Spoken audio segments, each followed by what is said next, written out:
விருதுநகரில் குடியரசு தின விழாவில் செல்ஃபி பாயிண்ட் அலங்கார மேடை காற்றின் காரணமாக திடீரென சரிந்து விழுந்து விபத்து ஏற்பட்டது.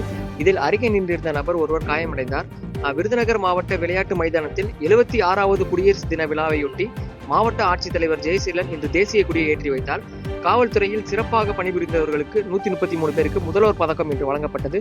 பள்ளி மாணவ மாணவிகள் கலை நிகழ்ச்சிகளும் இன்று நடைபெற்றது. குடியரசு தின விழாவையொட்டி விழா மேடை அருகே உள்ள குடியரசு தின விழா செல்ஃபி பாயிண்ட் மேடை திடீரென காற்றின் காரணமாக சரிந்து விழுந்து விபத்து ஏற்பட்டது.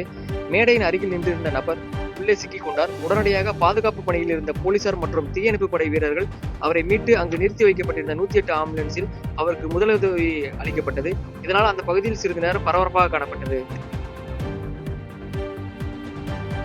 பாதகம் செய்பவரை கண்டால் நாம் பயம் கொள்ளலாகாது பாப்பா. மோதி மிதித்து விடு பாப்பா, அவர் முகத்தில் உமிழ்ந்து விடு பாப்பா. அண்மை செய்திகளை உடனுக்குடன் தெரிந்து கொள்ள இணைந்திருங்கள் எம் நாடு தொலைக்காட்சியுடன்.